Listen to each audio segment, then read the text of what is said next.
Irashaimase! Hello and welcome to Fitaurus Kitchen. I'm your host, Chef Fitaurus. It's time once again for Shoot 'em Up Saturday, and on the menu this Saturday we have Ketsui Deathtiny, the latest cave title to receive an M2 ShotTriggers treatment. What kind of taste will it have? Let's get cooking and find out.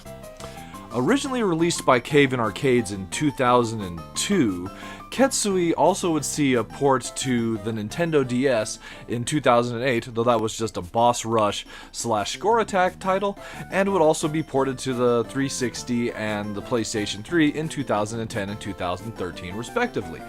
Fast forward to 2018 and we get this M2 release, Ketsui Deathtiny.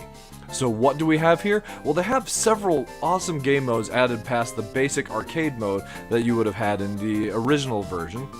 We've got their usual super easy version they add to help make the titles more accessible. They've got this awesome Deathtiny version which changes up the unique scoring of the game, which is really awesome. I'm kind of mixed on this mode, but I still have a lot of fun with it. There's the custom mode where you can customize what kind of gameplay you want. In here you can choose any of the game modes that are available, but you can also change the background music, and there are several different sets to choose from, which is awesome. Then we also have a DLC, which at this point I have not picked up, so I can't really tell you much about the IDK 2007 special.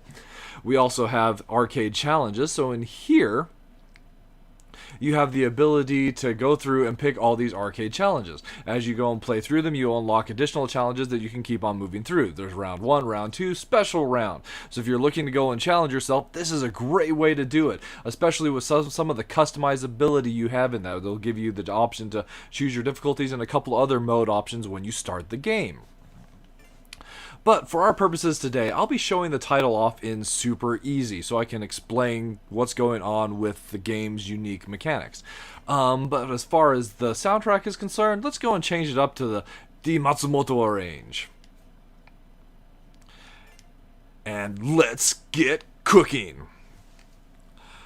So Ketsui Deathtiny is interesting in that you are not flying a fighter jet, but you're actually flying one kind of super-powered attack helicopter. And you've got one of two possible helicopters you can be. So once we've started the game, it kind of boots up the arcade mode itself, and we jump in. You start with a limited number of credits, but as you play the game, you're able to put more credits in the machine. So at this point, I'm up to 6 credits. We can start, and then we can pick which one of the two helicopters we want to use. Like I said, they're super-powered attack helicopters. There's the Tiger Schwartz and the Panzer Jaeger. Between the two, I prefer the Panzer Jaeger. It's a linear shot rather than a three-way or a way shot, as they call it. Basically, it's a spread shot. And I like the overall coverage and higher damage I feel that I get from the Panzer Jaeger. So we'll go with that one today. Once you select your fighter, you're dropped right in, and we can see some of the beautiful M2 treatment that we have here. So I'm going to take a quick moment to pause, and we can look at what we have around the gameplay itself. So this is a vertical scrolling shooter, so we've got our screen restricted to the middle portion of it. If you have the display set up for it, you can go and set this game to Tate, so that would be an awesome way to go and play this one, especially with a giant monitor. Oh, that could be so beautiful.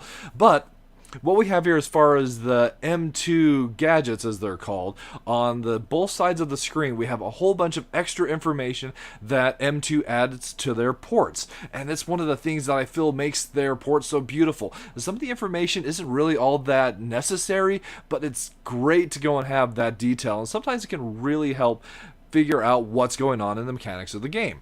So on the right side, we've got this beautiful stage map, which happens to go and list all the small enemies that we'll be encountering throughout the course of the stage, as well as our progress through the stage itself and that beautiful map. It's really a great presentation, and it goes and changes dynamically as we go through the different stages. On the left side, we've got all this awesome information, like our rate counter, our player information, the chip radar, which I'll get to in a little bit, and some things that really aren't all that necessary, like the damage effect, the bullet counters, your lock-on speed, even which buttons you're pressing. Like, all this stuff just really is neat to see and use, even if a lot of it doesn't necessarily matter.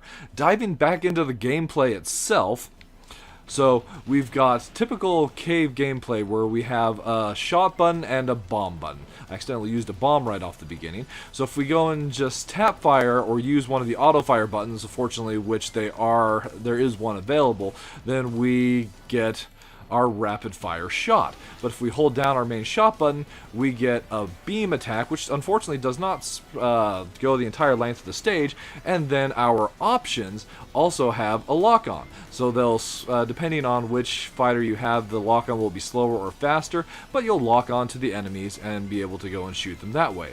The bomb itself is more of a powerful missile, but you're also momentarily invulnerable and it will clear the bullets from the screen when you fire that bomb.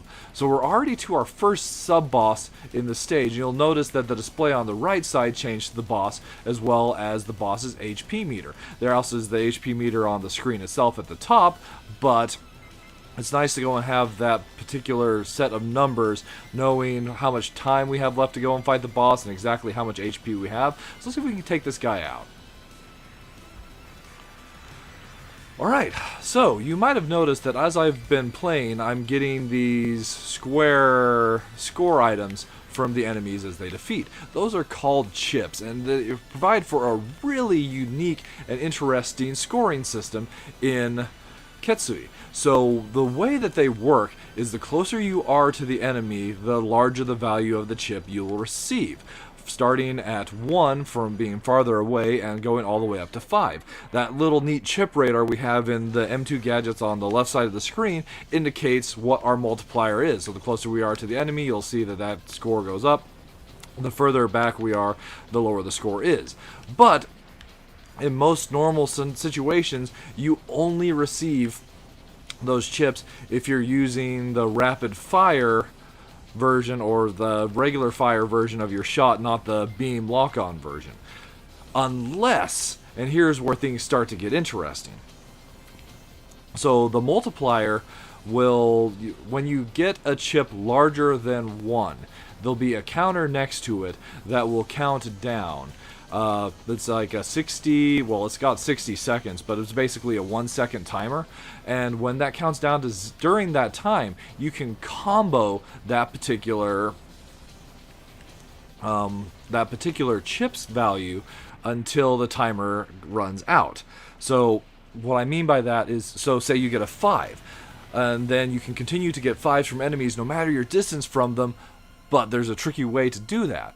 In order to correctly do that, you have to destroy the enemy and get the 5 with your main shot, and then you have to switch over to the beam shot. Then any other enemies you destroy while using your beam shot will be that value of chip. It's a really neat score option, but it goes and means you have to be really tactical with how you're using your weapons. I love that. It's a really, really simple system. And you might notice that there are 2 counters that those score chips are adding up to. So the score chips actually count as a multiplier for the stage. So we get, actually there are 2 multipliers. One that we have for the stage itself, and then one that will be used for the boss. Really neat. But while you're progressing through the stage itself, if you happen to be using your lock-on, not necessarily against the boss here, but every single time you defeat an enemy using your lock-on, you'll actually decrease your chip score. So it's a real interesting risk-reward and like timing kind of setup, and I love it. It's really beautiful. It's a great way to score. So the way that the Deathtiny version of the game changes things up is you have a meter at the bottom called the Deathtroy meter. So I'm not sure why they insist on having like death in everything of their titles instead of like Destiny of Deathtiny, but it's still kind of fun in its own way. But anyway, you'll get the cubes and the chips that you get don't actually count towards score, they count towards building up that meter, which acts as your bomb, and you can set that off, and then when you do that, instead of having chips that fill the meter, you'll have chips that increase your score. A really interesting way to change up the mechanics of the game. And that's basically what we have here in Ketsui. We've got an awesome cave shoot 'em up that M2 has made even more accessible than ever with all the options. You can go and play it in this super easy version. You can go and play it in the arcade version. You can go and play it in their Deathtiny version. You can customize and mix and match options to your heart's content. You've got different background musics which really do fit the game well.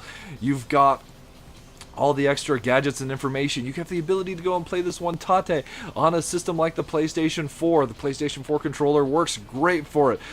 As far as minus flavors, I don't really have many, except at the beginning of the game, when you start it up, there's a period of time where it's loading the base system of the game, and that takes a little bit of time. That might be my only minus complaint. But as far as like plus complaints plus flavors are concerned, the M2 ShotTriggers treatment really shines through in this release. And if you've been a fan of cave shoot-em-ups or the M2 ShotTrigger releases, this is one you have to pick up. At this point, like I said, it's only available on the Japanese PlayStation either physically or on the PlayStation Network on the Japanese side, but it's easy enough to go and acquire like through those particular systems. And then as far as other plus flavors are concerned, I love the boss battles. Some of the later boss battles get really, really awesome with the bullet patterns that the bosses are throwing at you, where it's like, whoa, that's awesome. Hard to go and dodge, but like so satisfying to play. And then just that scoring mechanic, how smooth the game actually runs once you're running through the game. You're actually moving through everything. It's all kind of like it's one continuous like stage, one continuous level. It's beautiful. This is definitely a title that deserved the treatment that it received. And once again, M2 has delivered an awesome shoot 'em up with awesome replay value. So there you have it, Ketsui Deathtiny served up for your enjoyment. This is definitely a title that I can heartily recommend, especially if you're a fan of bullet hell or cave titles. Alright, well, that should just about wrap it up for this week's episode of Shoot 'em Up Saturday. As always, I want to thank you so much for coming out and joining me this week, and I look forward to seeing you again next week.